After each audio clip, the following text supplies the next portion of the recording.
السلام علیکم، welcome to J D vlogs. کیا حال ہے؟ امید سے ہے سب خیریت سے ہوں گے۔ میں بھی اللہ کے فضل و کرم سے بڑھیا ہے۔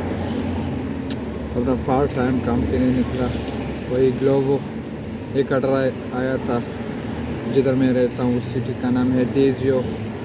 پھر تقریباً 15-16 منٹ رائڈ کی، میکڈونلڈ سے آڈر اٹھا رہا تھا 12 یورو کا، تو میں نے کیا، پھر نہیں آیا آڈر۔ تو آج کی جو میرے ویڈیو کا ٹاپک ہے نا، کہ میں نے اپنے وہ اٹالین ڈاکومنٹ کیسے لی۔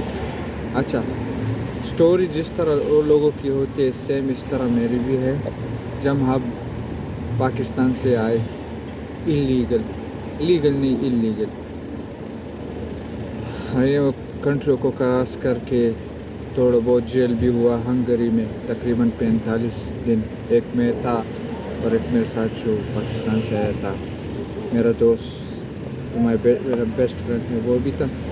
تو تقریباً 45 ڈیز ہم نے جب ہنگری میں انٹری کی، تو ہنگری میں فرسٹ ٹائم ہمیں 24 آور سم تھنگ ادھر ایک جیل میں رکھا، پھر ہمیں ایک اوپن کیمپ دی، پھر ہم نے کسی سے بات کی، لیکن ہم نے جس دوسرے بندے سے بات کی وہ اپنے پرانے والے بندے سے نہیں، تو اس نے ہمیں کہا چلو میں آپ کو لے کے چلا جاؤں گا اٹلی۔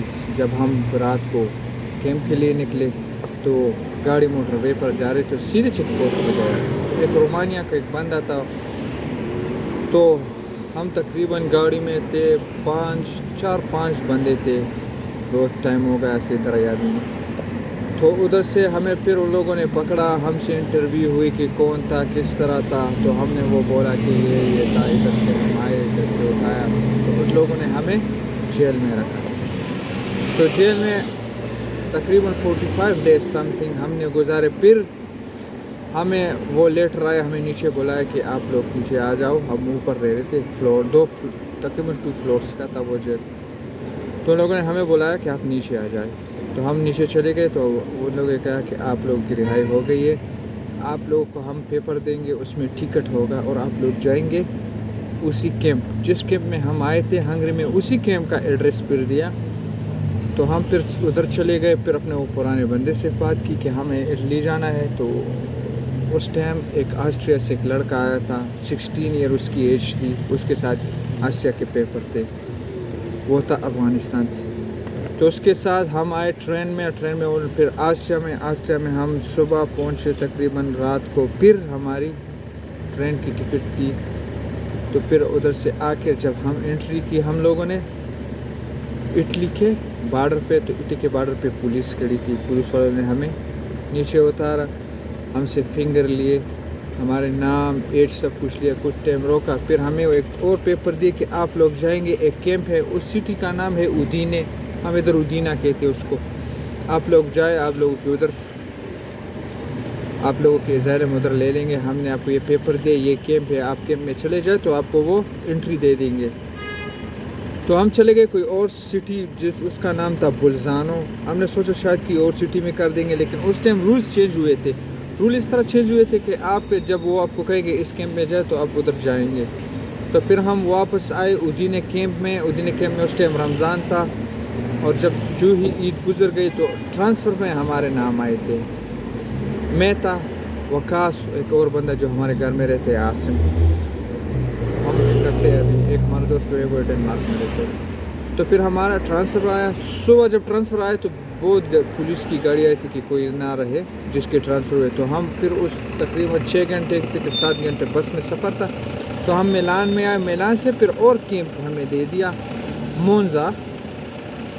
مونزا میں ہمیں ایک اور کیمپ دیا کچھ دن کے، پھر اس کے بعد پھر چینج کیا، ایک اور بڑا کیمپ تھا اوپن لمبیاتے میں، ہم ادھر تقریباً 2 مہینے لگ بھگ 2 مہینے رہے۔ پھر ہمارے ایک دوست تھا، اس نے ہمیں وہ پیچھے سے وہ بہت سفارش کی کہ یہ بندے ہمیں گھر لے کے آئے، وہ پہلے سے گھر میں رہتے تھے جو گورنمنٹ نے دیا تھا، تو وہ ہم ادھر ٹرانسفر ہوئے اس مونزے میں، جدھر ابھی میں کام کرتا ہوں، یہ مونزے سٹی ہے۔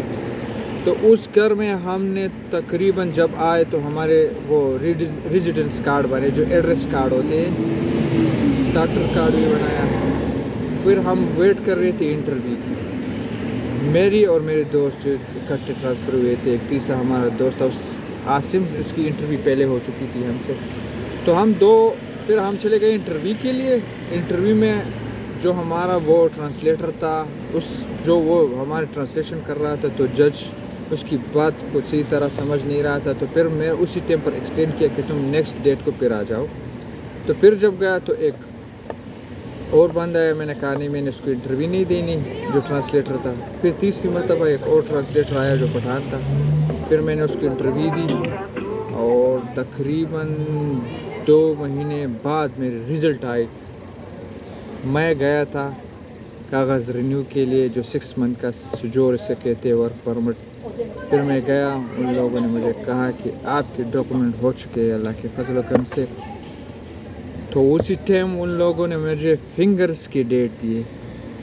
میں جب گیا فنگر لگایا، پھر ان لوگوں نے کہا کہ یہ تمہارا کوڈ ہے اور تم اس ڈیٹ پہ آؤ گے تو اپنا کارڈ لے کے چلے جاؤ گے۔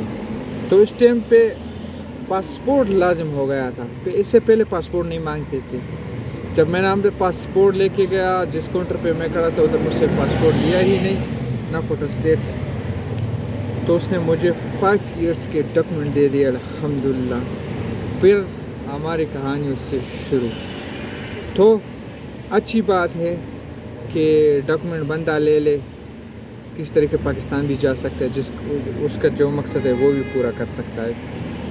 تو ظالم 2 طریقے سے ہو سکتے ہیں، یا تو آپ کو پولیس پکڑے کو کیم دے، یا آپ وکیل لیں۔ اس دنوں جو گورنمنٹ چینج ہوئے تھوڑا مشکل ہو گیا ہے، لیکن میرے خیال میں آج کل جو ودینہ سٹی ہے وہ تھوڑا اس میں دے دیتے ہیں، لیکن اس کا چانسز بہت کم ہے ڈاکومنٹ کے۔ ایک میرا دوست ادھر ہے نوارہ میں، وہ ادھر ہی کام کرتا ہے، اس کے 6 منتھ کے 7 پورتنووا میں سوری اس کی انٹرویو ابھی ہو چکی ہے۔ تو اللہ کے فضل و کرم سے میرے دوستوں کے جتنے بھی تھے، ہمارے سب کے ڈاکومنٹ ہو چکے ہیں، اور نیکسٹ ایئر پھر رینیو کریں گے 2024 میں۔ تو یہ تھا میرا وہ ولاگ، جس طرح میں نے ڈاکومنٹ لیا، یہ میری کہانی کے جس طرح میرے لیے آیا۔ تو آپ لوگوں سے وہی طرح ریکویسٹ ہے کہ آپ میرا چینل عاظم سبسکرائب کریں۔ دیکھنے کے لیے شکریہ، اللہ حافظ۔